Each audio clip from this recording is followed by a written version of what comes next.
ሴቶች ያን ያህል እንደምታስበው ምስጢራዊ ፍጥረታት እንዳልሆኑ ብነግርህስ? ስሜቶቻቸውና የሚያደርጓቸው ነገሮች ሁሉ የሆነ አይነት ድክመት እንዳለባቸው ብነግርህስ? አየህ፣ ሁሉም ሴት የሆነ አይነት ድክመት አላቸው።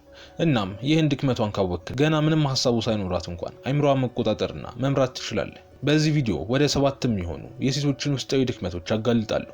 እነኚህ ድክመቶች አንተ መጠቀም የምትችላቸው የሳይኮሎጂ እንዲሁም የስሜት ድክመቶች ናቸው። ታዲያ ግን ይህ ሴቶችን ለመጉዳት ወይም አግባብ ባልሆነ መልኩ ለመጠቀም ሳይሆን ጨዋታውን በትክክል እንድትረዳውና ራስን እንድትጠብቅ ነው። ምክንያቱም አንተ ይህን ማድረግ ሲያቅትህ ሌላ ማድረግ የሚችል ሰው ይመጣና አሊያም ደግሞ ይህንን ባለማወቅህ ብቻ እሷ ራሷ አንተ ላይ ልትጫወትብህ ትችላለች። ስለዚህ ትኩረት ሰጥተህ እስከ መጨረሻው ድረስ ተከታተል። እሺ፣ የሴቶች የመጀመሪያው ድክመት የተለየች ሴት የመሆን ፍላጎቷ ነው። አየህ፣ ለሴት ልጅ መወደድ ኖርማል ነው፣ መፈለግም እንደዛው። ነገር ግን ውስጧ በጣም የሚፈልገው ከነዚህ ሁሉ የባሰ አንድ ነገር አለ። ይህም ከሌሎች የተለየች መሆን ነው። በሌላ የማትቀየር፣ ከሌላ ሴት ጋር የማትወዳደር፣ ማንም የማይደርስባት መሆን ትፈልጋለች። ከልጅነቷ ጀምሮ የተነገራት ይህ ነው።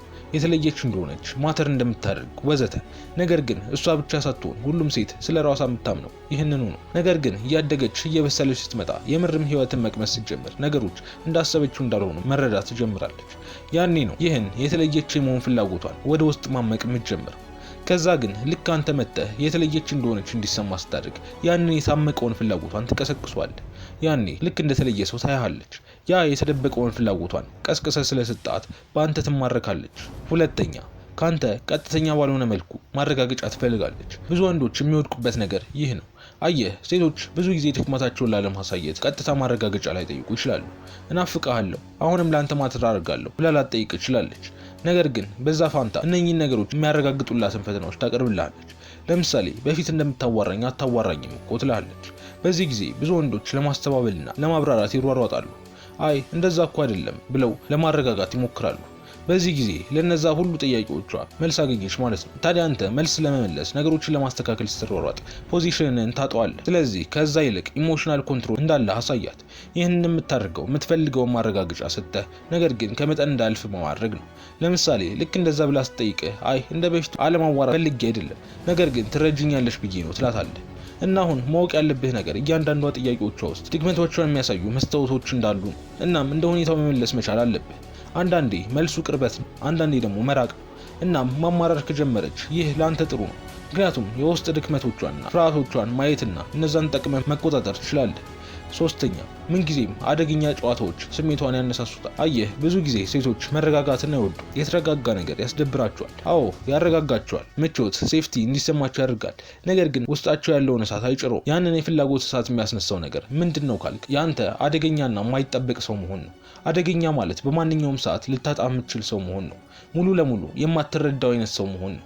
ሙሉ በሙሉ በቁጥጥሯ ስር ያደረገችው ወንድ አለመሆን ነው። እናም ይህ በቅርበትና እርግጠኛ ባለመሆን መካከል ያለው ውጥረት ውስጧ የሆነ የሚፈጥረው ነገር አለ። ለዛ ነው ብዙ ሴቶች ግራ ከሚያጋባቸው ሙሉ ለሙሉ ከማይጨብጡት ወንድ ጋር ዓመታትን የሚፈጁት። ታዲያ ይህን እንዴት ነው በትክክል የምትጠቀመው ካልክ ግራ በማጋባት በመካከላችሁ ክፍተት ትፈጥራለህ። ነገር ግን ደግሞ ቅርብ እንደሆናችሁን ታሳያታለህ። የማይጨበጥ አይነት ሲግናል ትሰጣታለህ። ኤነርጂውን ቫይቡን ትቀያይረዋለህ። በጣም አይደለም ነገር ግን ትንሽ እንዲሰማት ታደርጋለህ። አንዳንዴ እንደመረጥካት እንዲሰማት ታደርግና ቀጣይ ደግሞ ያ እርግጠኝነቷ እንዲጠፋ ታደርገዋለህ።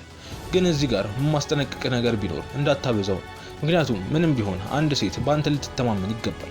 ዝም ብለህ እየጠፋህ ዝም ብለህ እየጎዳህ የምትሄድ ከሆነ የሆነ ጊዜ ላይ ራሷን መከላከል ጀምራለች። ስለዚህ ተጠንቅቀህ ልትጠቀመው ይገባል።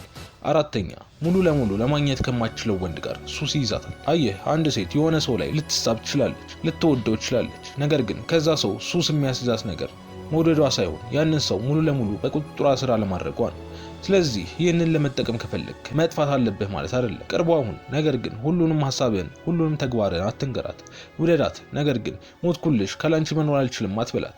አብረሃት ጊዜ አሳልፍ፣ ነገር ግን ካለሷም ጊዜ ማሳለፍ እንደምትችል እንድታውቅ አድርጋት። በአጠቃላይ ያንተ ህይወት አንዷ ትንሽ ክፍል እንደሆነች እንጂ የህይወትህ ተቆጣጣሪ እንዳልሆነች እንድታውቅ አድርጋት። አምስተኛ፣ የሴቶች ድክመት ደግሞ መለየት የሚችል ወንድ። ብዙዎቻችን የተነገረን ተመሳሳይ ውሸት አለ።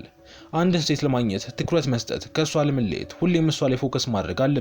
ነገር ግን እውነታው ይህ አይደለም። እነዚህ ነገሮች ቅርበትና ምቾትን፣ መረጋጋትን ሊፈጥሩ ይችላሉ። ነገር ግን ፍላጎትን የሚፈጥረው ይህ ሳይሆን ከቅርበት ጋር የሚመጣው ርቀት ነው። ከፍቅር ጋር የሚመጣው ጥል፣ ከመፈለግ ጋር የሚመጣው እርግጠኛ አለመሆን ነው። አየህ ፍቅር ማለት ጥሩ ጎን ብቻ ማለት አይደለም። ብዙዎቻችን የምንስተው ሐሳብ ይህ ነው። ብዙ ሴቶች የሚናፍቁት ያሳለፋችሁትን ጥሩ ነገር ብቻ ሳይሆን የተጣላችሁበትን የተኮራረፋችሁበትን ጭምር ነው። ለዚህ ደግሞ ይህንን ማድረግ የሚችል ወንድ ይፈልጋሉ። ምክንያቱም ብዙ ደካማ ወንዶች ይህንን ማድረግ አይችሉም።